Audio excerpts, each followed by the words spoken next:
नमस्कार।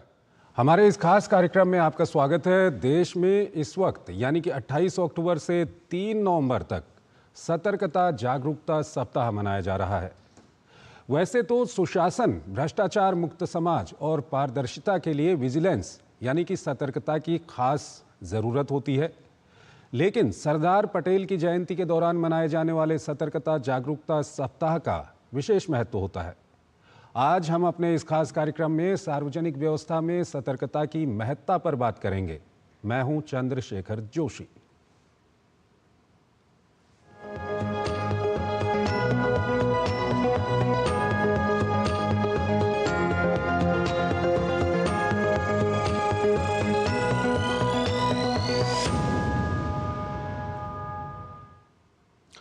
इस साल देश में 28 अक्टूबर से 3 नवंबर तक सतर्कता जागरूकता सप्ताह मनाया जा रहा है। इस साल सतर्कता जागरूकता सप्ताह की थीम है सत्यनिष्ठा की संस्कृति से राष्ट्र की समृद्धि। सार्वजनिक जीवन में ईमानदारी को बढ़ावा देने और भ्रष्टाचार मुक्त समाज हासिल करने के लिए देश भर में सतर्कता जागरूकता सप्ताह मनाया जाता है।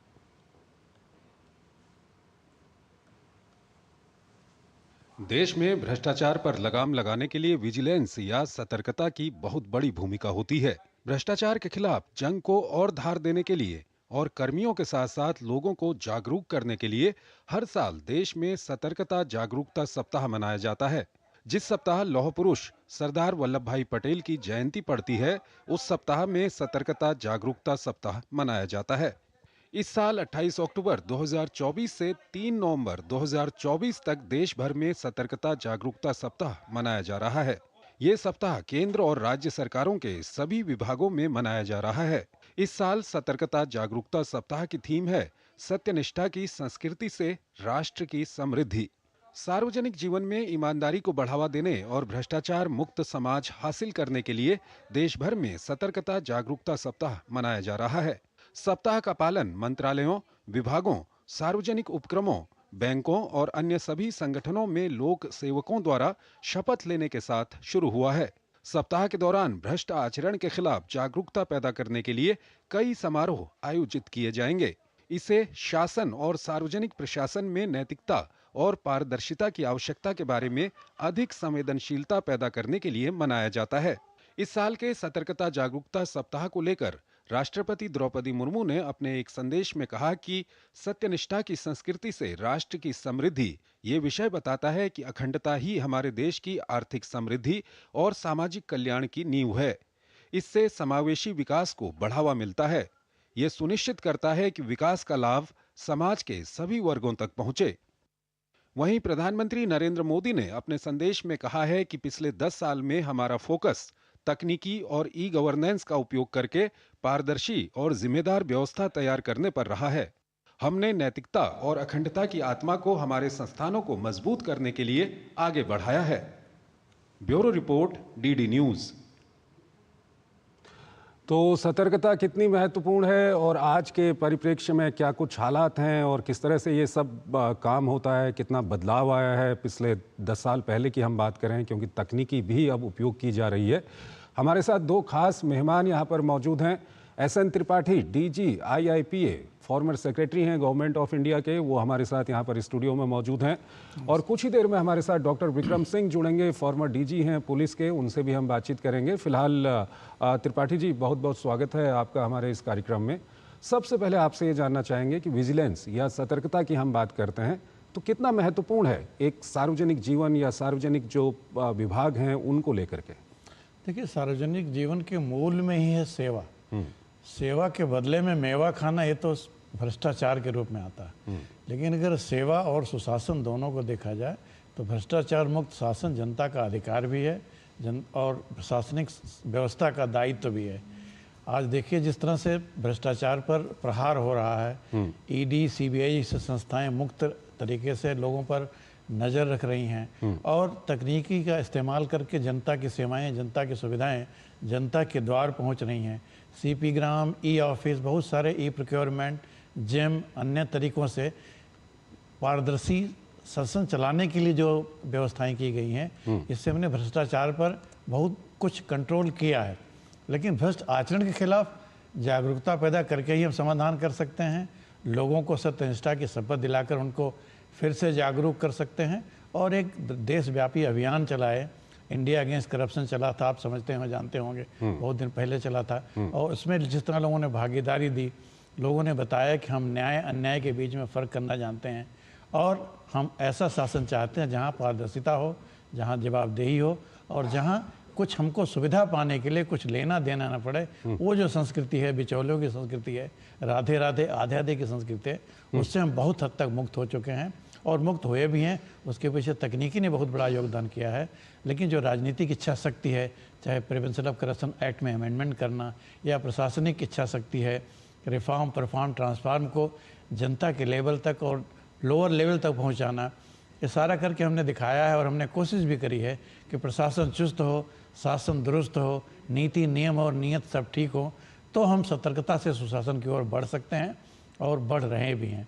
इसमें एक चीज़ और मैं ध्यान दिलाना चाहूँगा आपका जी। कि इसमें केवल भारत सरकार या सीबीआई या इन्फोर्समेंट एजेंसीज का रोल नहीं है। भारत सरकार के सारे मंत्रालय, सारे डिपार्टमेंट, सारे ऑर्गेनाइजेशन इन दिनों मिशन कर्मयोगी जैसा अभियान चला रहे हैं। लोगों को कर्मचारी से भ्रष्टाचारी न होकर वो कर्मयोगी की भावना से युक्त हों, ताकि लोगों की सेवा निष्ठा भाव से करें, किसी आशा अपेक्षा या किसी फल की इच्छा से न करें।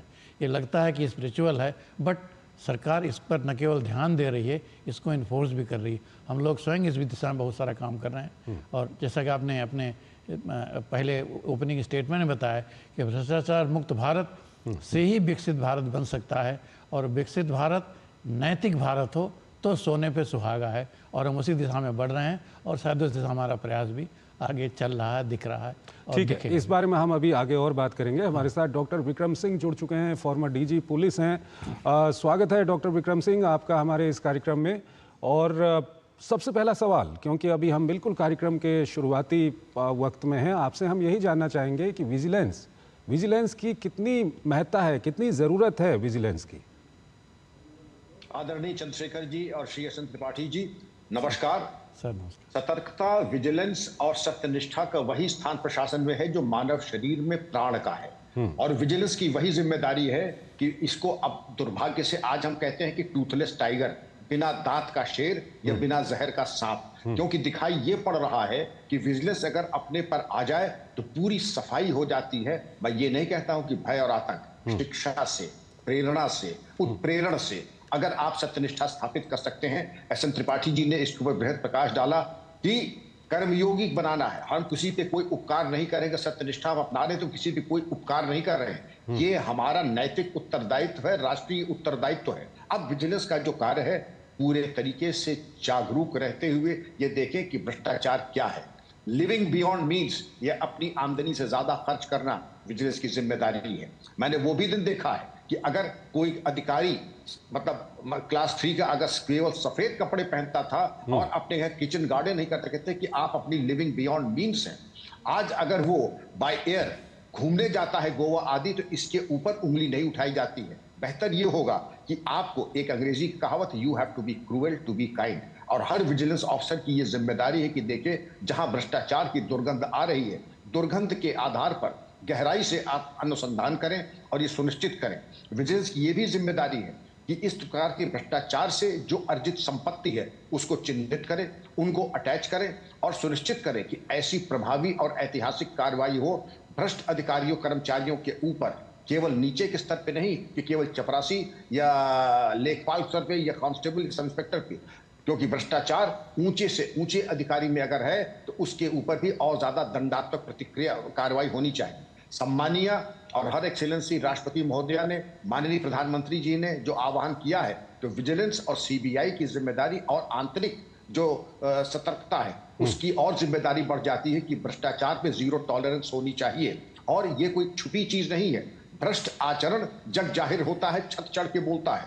और आपकी जो आंतरिक सूचना तंत्र है उसके माध्यम से न केवल आप चिंतित करें, भ्रष्टाचार के जो संलिप्त हैं और जो ग्रे एरियाज हैं, एक एग्रीड लिस्ट होती है, इसके बारे में तो बहुत ज्यादा समय लगेगा, लेकिन जो भ्रष्ट आचरण में संलिप्त हैं, हमारे कैरेक्टर रोल में एक लाइन लिखी जाती है इनकी आम ख्याति, general reputation of integrity is of the highest order, यानी आम ख्याति के ऊपर भी चंद्रशेखर जी कार्रवाई हो सकती है। और अगर एनुअल रिमार्क में ये आ जाए इनकी आम ख्याति इस अधिकारी की उचित नहीं है जो कि लिखना चाहिए, तो कैरियर खत्म हो जाता है और खत्म होना चाहिए भी, क्योंकि ये देश बर्दाश्त नहीं करेगा किसी भी प्रकार के भ्रष्टाचार को, क्योंकि हम लोग पारदर्शी वातावरण में ये ठीक है, अगर अपेक्षा और आह्वान किया गया है इसी बात की हम तनख्वाह लेते हैं।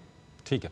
त्रिपाठी जी, जैसा डॉक्टर विक्रम सिंह जी बता रहे थे कि एक वक्त था और एक वक्त से हमें याद आता है कि अगर 2014 के आसपास का हम दौर देखें तो भ्रष्टाचार इस देश में अगर जब भी चुनाव हुए हैं भ्रष्टाचार एक बहुत बड़ा मुद्दा रहा है और उस वक्त एक बड़ा मुद्दा था और आज भी भ्रष्टाचार बहुत बड़ा मुद्दा है। एक वक्त ये था कि भ्रष्टाचार है, ये मुद्दा था। आज की जो सरकारें हैं, आज की जो सरकार है वो क्लेम करती है कि 10 साल में कोई भ्रष्टाचार देखा नहीं गया है। तो इन 10 सालों में जिस तरह से तकनीकी का उपयोग हुआ है, जो विजिलेंस से जुड़ी हुई एजेंसीज हैं उनको पावर दी गई है, उनको उनके हाथ खोले गए हैं, इसको कितना महत्वपूर्ण मानते हैं आप? देखिए, मैंने पहले ही कहा कि जब तक हम भ्रष्टाचार पर अंकुश निरंकुश होकर नहीं लगाएंगे तब तक ये लोग सुधरने वाली कौम नहीं है। इनको लगता है कि सरकार में इसलिए आए हैं, इसलिए बैठे हैं कि सरकार के सारे संसाधन उनके अपने हैं, जिस तरह से चाहें उस तरह इस्तेमाल कर सकते हैं। ऐसा नहीं है। हम सरकार के ट्रस्टी हैं, चाहे ब्यूरोक्रेट हों, चाहे पॉलिटिशियंस हों, चाहे जितने भी व्यवस्था से लगे लोग हैं। हम इसलिए नहीं हमको 2 लाख 20 लाख या 4 लाख या 40 लाख करोड़ खर्च करने को मिलता है कि हम IAS हैं या हम IPS हैं या किसी पदवी पर हैं। हमको सरकार का भरोसा है, जनता ने भरोसा दिलाया है कि आप सरकारी संसाधनों का प्रयोग सदुपयोग करेंगे, दुरुपयोग तो बिल्कुल ही नहीं करेंगे। लेकिन व्यवस्था में कुछ कमियां हैं, कहीं न कहीं कुछ लोग हैं जो कि इस चीज़ को इतना ज़्यादा बढ़ा देते हैं कि लगता है कि पूरा प्रशासन या सिस्टम ही भ्रष्ट है। हम ये चीज़ ज़रूर कह सकते हैं कि पिछले कुछ दशकों से इस पर न केवल जोरदार कार्रवाई हुई है, बल्कि इसको जो महिमा मंडित किया जाता था कि ये तो हमारा आदमी, ये तो भ्रष्ट हो ही नहीं सकता, ये तो उनका बेटा है वो भ्रष्ट हो ही नहीं सकता, या तो उनका दामाद है ये कैसे भ्रष्ट हो सकता है, ये सब चीज़ों से हमने मुक्ति पाई है। आज शासन, रूल ऑफ लॉ और यही शासन भी है। अगर सब लोग कानून के सामने समान होंगे तो जनता में भी एक निष्ठा बढ़ेगी, जनता भी उस पर विश्वास करेगी और जो भ्रष्ट लोग हैं, भ्रष्टाचारी जो तंत्र है उस पर भी चोट लगेगी। और मुझे लगता है कि दोनों तरीके से प्रयास किया गया है, चाहे वो प्रोक्योरमेंट ऑफ पब्लिक कॉन्ट्रैक्ट हो, डिफेंस प्रोक्योरमेंट हो, ई-ऑफिस हो, CP ग्राम की बात मैंने बताई। आज लोगों के पास भ्रष्टाचार के विरुद्ध कहने और उसकी जन सुनवाई करने का अधिकार और सारी व्यवस्थाएं हैं, चाहे लोकपाल हों, चाहे लोकायुक्त हों, CBC हों, CBI हों, इन्फोर्समेंट डायरेक्टरेट हो। हर स्टेट में डायरेक्टरेट ऑफ विजिलेंस है जो कि सरकारी कर्मचारियों पर नज़र रखता है। मैंने तो उड़ीसा में देखा किस तरह विजिलेंस ने सिस्टम को बहुत सारा इम्प्रूव करने का प्रयास किया भी था और उसका सदुपयोग, उसका जनता को फ़ायदा भी मिला। एक चीज़ और मैं बताना चाहूँगा इस जहाँ जो कि ज़रूरी है कि bureaucracy was design to manage scarcity. उस समय कुछ कम, ज़्यादातर लोग चाहत वाले हैं, सरकार के पास व्यवस्थाएं कम हैं, तो उसको देते समय, लोगों को सुविधाएं बांटते समय या लाइसेंस परमिट राज के समय हम उनको उसको बार्गेन कर लेते थे, राधे राधे आधे आधे इसको कहते हैं कि भाई कुछ हमारा कुछ तुम्हारा, दोनों मिलके लूटेंगे। अब उस संस्कृति से हम मुक्त पा रहे हैं बिकॉज सैचुरेशन की अप्रोच है, हर एक को मिलना है। तो शायद अब कोई पैसा लेके नहीं घूमेगा कि मुझे एक आवास करा दो, मेरे गांव में एक ट्यूबवेल लगा दो या पंप लगा दो, ये जो छोटी छोटी चीज़ें होती थी अब। लेकिन इसका मतलब नहीं है कि भ्रष्टाचार मुक्त हो गया है। भ्रष्टाचार पर निगाह रखने की ज़रूरत है, कड़ी निगाह रखने की ज़रूरत है। डिजिटल होने से ही सब कुछ नहीं हो जाता है, डिजिटली इन्फोर्समेंट हो सकता है। Digitally you can catch somebody और doing something because digital trace रहेगा, डिजिटल एग्जॉस्ट रहेगा, something some evidence will be there in the public domain. लेकिन इसका मतलब नहीं कि प्रशासन या जो इन्फोर्समेंट सिस्टम है वो ढीला पड़ जाए। मुझे लगता है कि उस पर और जोर देने की ज़रूरत है, कारण समाज हमारा 70-80 साल की व्यवस्था है, 1000 साल का इतिहास है, इसमें भ्रष्टाचारी बहुत पन पे हैं। उन्होंने एक नई व्यवस्था खड़ी कर रखी है कि मैं कुछ भी करूँगा, मेरा कोई कुछ नहीं बिगाड़ सकता। वो कानून का भी सहारा लेते हैं, बहुत जल्दी उनको बेल मिल जाती है। उनको देख कर लोगों को लगता है कि कष्ट बहुत थोड़ा सा है और पकड़े कुछ कम जा रहे हैं। हमें इस संस्कृति के खिलाफ मुहिम चलानी है और ये जागरूकता सप्ताह जो चलाया जा रहा है CBC के द्वारा, विभिन्न मंत्रालयों के द्वारा, भारत सरकार, राज्य सरकारों के सहयोग से, इससे जन जागरूकता भी बढ़ेगी। कारण कहीं कहीं तो जनता भी इसमें भागीदार है।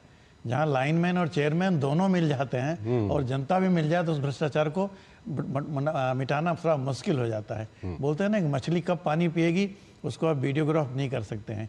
इसलिए अबंडेंस के बीच में भी भ्रष्टाचार हो सकता है, और मैं नहीं कहता हूँ मुक्त हुआ है, लेकिन बहुत हद तक हम कह सकते हैं कि हमने इस पर लगाम लगाई है। कुछ और इसको सख्त करने की ज़रूरत है। ये तो हमेशा रहेगा, कारण इतनी बड़ी व्यवस्था है। भारत सरकार के पास 45 लाख करोड़ खर्च होता है। राज्य सरकारें मिलकर लगभग 50 लाख से ऊपर करोड़ खर्च करती हैं। पंचायतें और अर्बन लोकल बॉडी मिलकर लगभग 6 लाख करोड़ से अधिक पैसे खर्च करते हैं। खाली पैसे के अलावा और भी टाइप के भ्रष्टाचार होते हैं जिन पर लगाम लगाने की ज़रूरत है। लोग ऑफिस ना आएँ, प्रॉक्सी भेजें, किसी और को भेज के काम कराएं, बिना पैसे के कोई काम ना करें। बहुत सारी संस्कृति है। इसीलिए संस्कृति की बात चली है कि पीपल, प्रोसेस, टेक्नोलॉजी तो ठीक है, लेकिन it is the culture that matters. और मैं जानता हूँ, और हम लोग ये पढ़ाते भी हैं IAPM में लोक सेवकों को, कि केवल शपथ लेने से काम नहीं होगा। निष्ठा, नियम और नियति तीनों दुरुस्त करनी पड़ेगी। जैसे डॉक्टर विक्रम सिंह साहब एक बहुत ही प्रतिष्ठित पुलिस ऑफिसर हैं, मैं उनका बड़ा सम्मान करता हूँ। वो बहुत ही अच्छा, बहुत बेबाक बोलते भी हैं कि भ्रष्टाचारियों पर जब तक उनको लतियाया नहीं जाएगा, कभी कभी मैंने सुना है कि तब तक उनके अंदर वो जागरूकता नहीं। डॉक्टर साहब से ही पूछ लेते हैं। डॉक्टर साहब, आपको मतलब क्या लगता है, जिस तरह से अभी हम देख रहे हैं कि अभी डिजिटल भारत, डिजिटल मीन्स का उपयोग किया जा रहा है, टेक्नोलॉजी का उपयोग किया जा रहा है, प्राइम मिनिस्टर का जो संदेश हम चला रहे हैं, उन्होंने ई-गवर्नेंस की बात की है, कितना फ़ायदा मिल रहा है भ्रष्टाचार मुक्त समाज, और लोगों को परेशानी ना हो, कोई लोगों से घूस ना मांगे या दूसरे मीन्स का उपयोग ना हो, कितना फर्क आया है? चंद्रशेखर जी, आदरणीय SM त्रिपाठी जी ने बहुत एक सुंदर उपमा दी। मछली कब पानी पी जाएगी इसका पता नहीं लगेगा। आपने चेक्स एंड बैलेंसेस रखे हैं, कानून में संशोधन भी किया है कि अब आपको प्रोसिक्यूशन सैंक्शन अगर नहीं आता तो मान लिया जाएगा कि प्रोसिक्यूशन सैंक्शन प्राप्त हो गया। लेकिन दिखाई ये पड़ता कि भ्रष्टाचारियों के जो प्रोसिक्यूशन सैंक्शन में प्राप्ति नहीं होता, उनकी पहुंच शासन प्रशासन तक पहुंच जाती है। नंबर 2, अनुच्छेद 311 संविधान में हमने कितनों का डिसमिसल किया है, हो जाना चाहिए। मैंने वो भी दिन देखा कि ICS अफसर TA बिल में 4 आने यानी 25 पैसे की त्रुटिवश उनको बर्खास्त करना पड़े, बर्खास्त नहीं होते थे, उनको रिजिग्नेशन, उनका इस्तीफा दिया गया। छोटी छोटी चीजों में हम बाहर से आ रहे हैं, कैमरा हम लेके आए जापान से, हमने डिक्लेयर नहीं किया, उस पर हम बर्खास्त हो गए। तो ये सब चीजें, you have to be cruel to be kind, और ये सुनिश्चित करें जीरो टॉलरेंस पे। हमने तमाम चेक्स एंड बैलेंसेस, टेक्नोलॉजी सब लगा ली, लेकिन जो हंटर की चोट दिखाई पड़नी चाहिए, तुरंत डिसमिसल, कि पहले डिसमिसल कीजिए, बाद में सवाल जवाब हम करेंगे। जब हमारे पास से करोड़ों रुपए निकल रहे हैं, हमारी टोटल आमदनी 1 करोड़ भी नहीं है और घर से बरामद हो रहा है 50 करोड़, तो डिसमिसल तो होना ही चाहिए, वो अटैच होना ही चाहिए, चल अचल संपत्ति कुर्क होनी ही चाहिए, अनुच्छेद 311 पे डिसमिसल होना ही चाहिए। दिखाई ये पड़ रहा है कि हमने होम्योपैथिक ट्रीटमेंट तो बहुत दिया, च्यवनप्राश तो बहुत दिया, लेकिन सर्जरी की जब आती है तो हमारे हाथ कांपने लगते हैं। ये नहीं होना चाहिए। इच्छा शक्ति है, लेकिन उसको इम्प्लीमेंट करने की आवश्यकता है।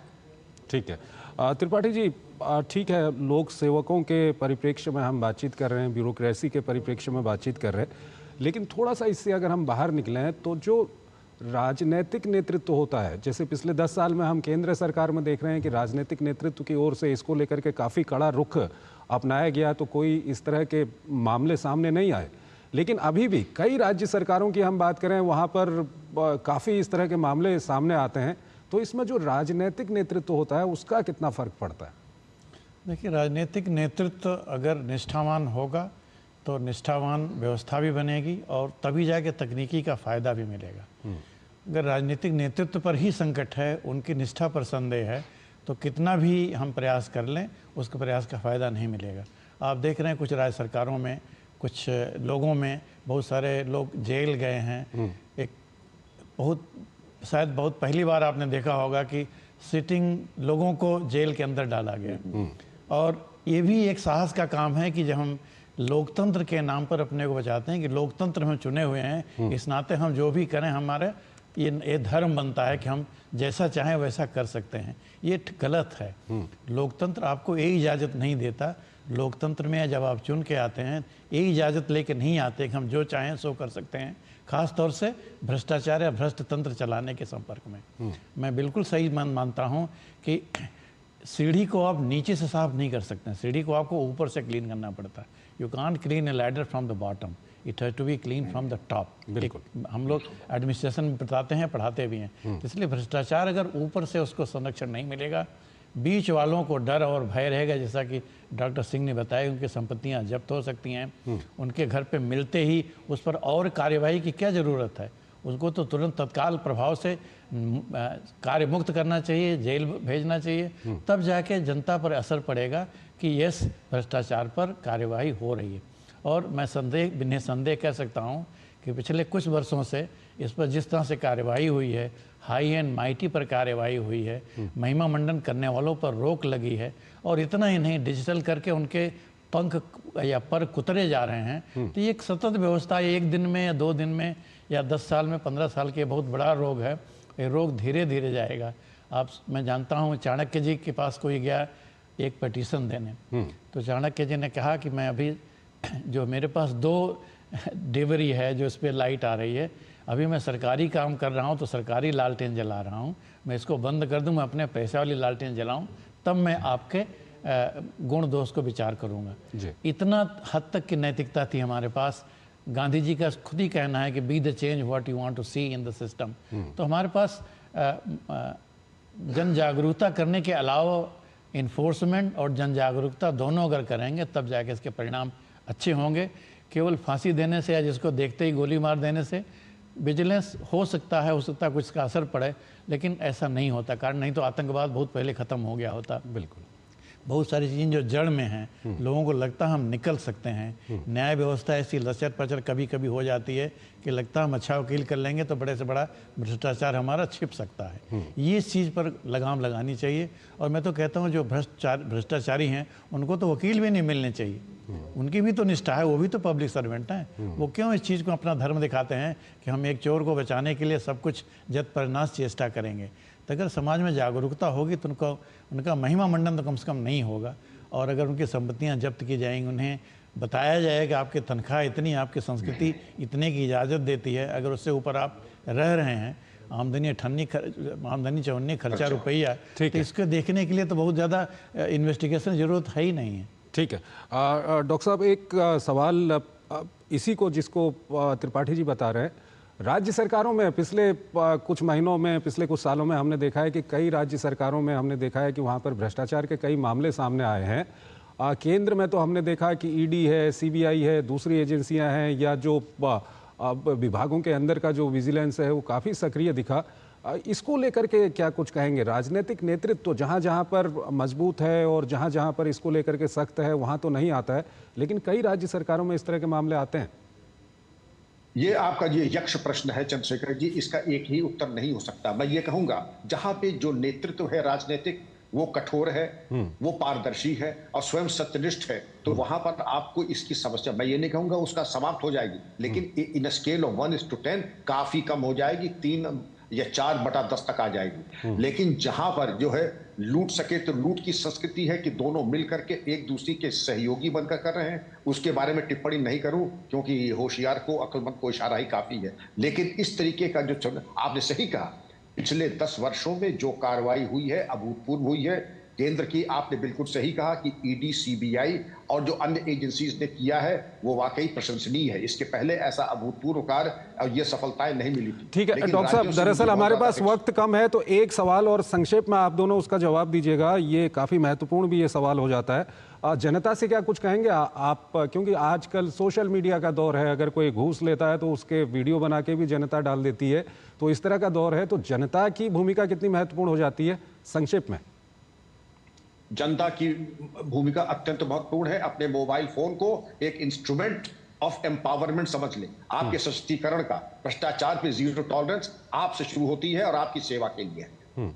ठीक है त्रिपाठी जी, भ्रष्टाचार में शामिल ही ना होना, कारण भ्रष्टाचार अपने आप, भ्रष्टाचारी आपके जेब से पैसे नहीं निकालता है, उसमें आप दोनों की सहमति होती है, कारण उसमें आपको अपना लाभ नजर आता है। जहाँ जनता को अपना लाभ नजर आता है वहाँ इन किन प्रकार वो उस सेवा को ग्रहण करने के लिए कुछ लेन देन करने को प्रस्तुत रहती है। इसलिए जनता का अगर सहयोग नहीं मिलेगा तो भ्रष्टाचारियों का न तो महिमा मंडन होगा, न उन्हें भ्रष्टाचार बनने में एक मदद मिलेगी। तो जनता का भी रोल उतना ही है जितना कि शासन, सुशासन, प्रशासन का है। और स्वच्छ शासन, गुड गवर्नेंस से ही सब संभव है और हम उसी दिशा में आगे बढ़ रहे हैं। एक बहुत अच्छा कदम है कि हम देश को विकसित देश, नैतिक देश हो, विकसित भारत, नैतिक भारत हो, तभी हम एक भारत और श्रेष्ठ भारत बना सकते हैं और तभी हम भ्रष्टाचार मुक्त और जागरूक भारत का निर्माण कर सकते हैं। बहुत बहुत शुक्रिया आप दोनों का हमारे इस कार्यक्रम में हमारे साथ जुड़ने के लिए। तो सतर्कता काफ़ी महत्वपूर्ण है, लेकिन ये सतर्कता सिर्फ राजनीतिक नेतृत्व से लेकर के ब्यूरोक्रेसी से लेकर के जनता तक भी ये सतर्कता काफ़ी महत्वपूर्ण है। इसी के साथ इस कार्यक्रम को हम यहीं पर समाप्त करते हैं। नमस्कार।